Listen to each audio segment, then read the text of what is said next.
2 साल 3 साल नहीं, 50 साल भी अगर हो गया है ना जमीन को बेचे हुए, 50 साल हो गया, तब भी अगर आप चाहेंगे कि जमीन का रजिस्ट्री कैंसिल हो तो आप उस दस्तावेज को कैंसिल करा सकते हैं। लेकिन आज आपको भी ये समझना बेहद जरूरी है कि आखिर ये कैसे होगा। अब मान लेते हैं कि सबसे पहला जो यहाँ पर है जो नियम है, अगर आप उसका पालन नहीं किए और उसके विरुद्ध जाके जमीन को खरीदे तो उस तरह का रजिस्ट्री जो है वो कैंसिल होगा। जैसे अब यहाँ पर हर राज्य सरकार का एक जो है, जैसे होता है लैंड सीलिंग एक्ट लागू है, हर राज्य में है ये, और ये जो है कानून है ये हर राज्य में है, लैंड सीलिंग एक्ट। अब जो है राज्य में ये कानून ये बना हुआ है कि आप कितना एकड़ भूमि रख सकते हैं। कहीं पर जो है 18 एकड़ है, कहीं पर ये जो है 54 एकड़ है, कहीं पर ये 100 एकड़ से अधिक भी है।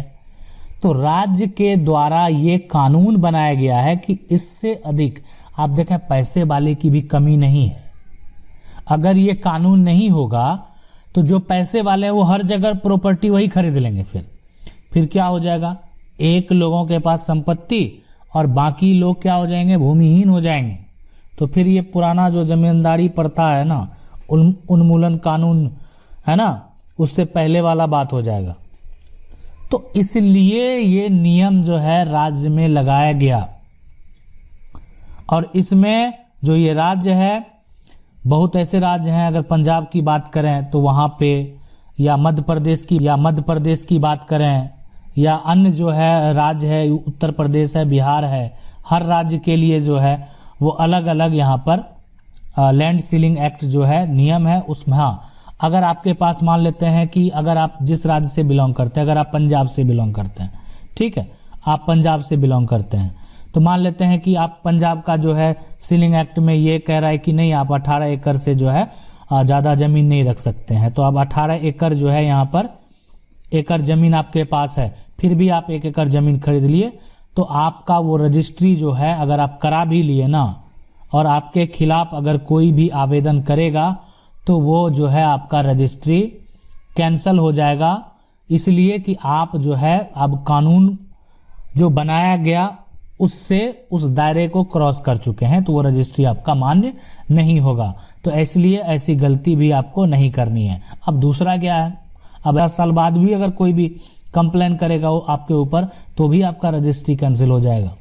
अब आपका सवाल होगा कि ये जो कानून है ये ठीक है, घर में मान लेते हैं पिता हैं, हाँ तो पिता एक है, पिता के लिए अगर 18 एकड़ है तो दूसरा जो जमीन होगा वो बेटे के लिए भी 18 एकड़ हो सकता है। बेटे के नाम से खरीद लेगा, बेटी के नाम से खरीद लेगा, पत्नी के नाम से खरीद लेगा, तो उसके बाद तो वो संपत्ति खरीद ही सकता है। लेकिन वो उसका भी तो लिमिट है ना, 1 बेटा होगा, 2 बेटा होगा, 3 बेटा होगा, है ना, उसको तो वो उसके बाद ऐसा तो नहीं कि अब वो जो है 1800 एकड़ संपत्ति खरीद लिया, ऐसा तो संभव नहीं है।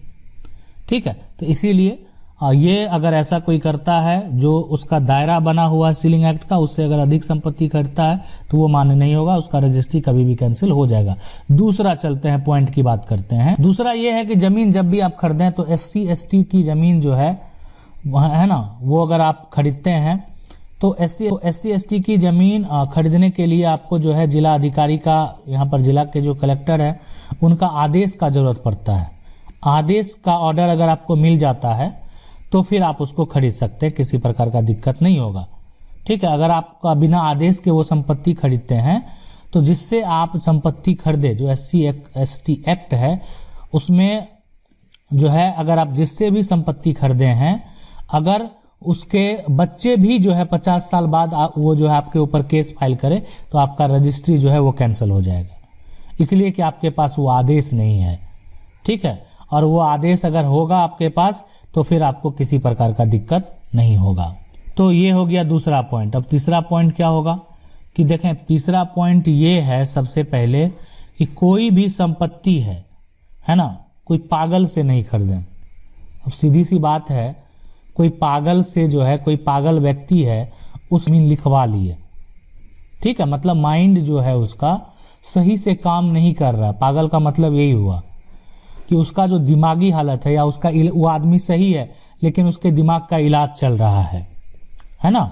तो अगर वैसा है परिस्थिति, आप इलाज करवा रहे हैं लेकिन उनके द्वारा अगर संपत्ति बेचा गया है ना, और वो संपत्ति किसी को लिख दिए, तो उसके जो वंशज हैं है ना, उनके जो उत्तराधिकारी हैं, वो उसको, उस रजिस्ट्री को, बेचे गए संपत्ति को जो है उसको कैंसिल करवा सकते हैं। और ये 50 साल बाद भी है ना, या 30 साल बाद भी अगर वो चाहेंगे उसको कैंसिल करवाना तो करवा सकते हैं। लेकिन ये साबित करना होगा कि जो व्यक्ति से संपत्ति लिखवाया गया वो व्यक्ति का जो मानसिक हालत है वो सही नहीं था, उसका इलाज चलाया गया, बहुत तरह की बातें हैं।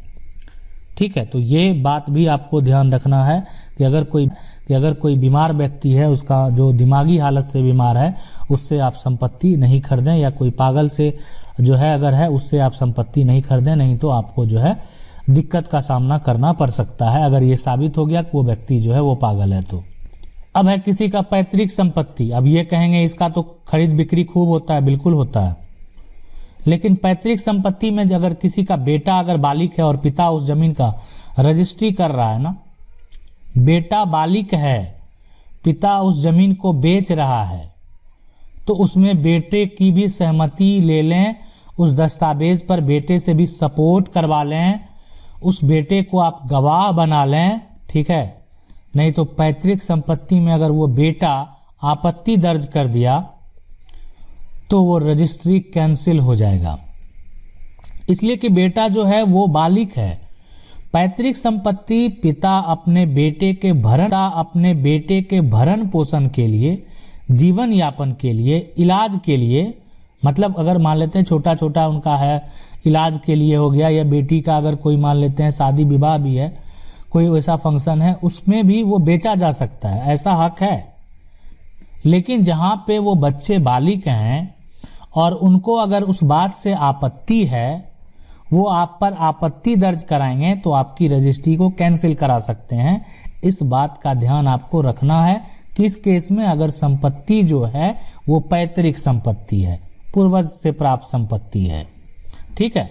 अब सवाल ये है यहाँ पर कि इसके अलावा कौन सा संपत्ति नहीं खरीदना है आपको, और कौन सा संपत्ति जो है जिसको आप खरीदेंगे, ठीक है, उसका रजिस्ट्री कैंसिल हो जाएगा।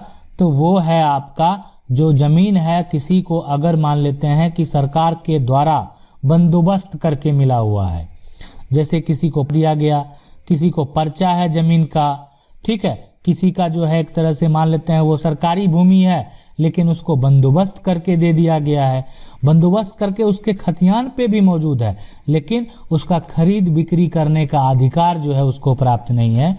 तो ये चीज पहले आप अगर ऐसा, इस जमीन का प्रकार अगर ऐसा है तो ये जाके तहसीलदार से, ये जाके कर्मचारी से, पटवारी से पहले पता कर लें कि जो जमीन आप खरीद रहे हैं क्या इसका दाखिल खारिज होगा। उनके रजिस्टर में जाके वो वेरीफाई कर लें। सिर्फ लैंड का वो टैक्स दे रहा है, लैंड का उसके पास रसीद है, उसके वजह से आप संपत्ति को नहीं कर दें। तो अगर ऐसा है कि नहीं, वहां से आपको आदेश मिला कि हाँ किसी प्रकार का दिक्कत नहीं है, तब खरीद सकते हैं। नहीं, अगर किसी प्रकार का उस पर रोक है तो आप उसको नहीं खरीदेंगे, खास करके 10 साल के भीतर तो और नहीं खरीदेंगे। मतलब अगर उसका पट्टा 80 साल हुआ है तो 10 साल के भीतर अगर वो संपत्ति बेच रहा है तब तो और नहीं उसको खरीदें, ठीक है। इसलिए कि ऐसा करेंगे तो रजिस्ट्री कैंसिल हो सकता है। उसके बाद है यहाँ पर जो छठा पॉइंट ये है कि कोई भी व्यक्ति अगर डबल रजिस्ट्री करेगा ना, नियम है, एक जमीन को अगर एक व्यक्ति के द्वारा बेच दिया गया, अब ये जो बेच दिया गया और ये व्यक्ति दोबारा इसका दाखिल खारिज नहीं करा पाया, तो अब जो विक्रेता है ना, विक्रेता है, उसका बेटा जो है वो संपत्ति को बेच सकता है।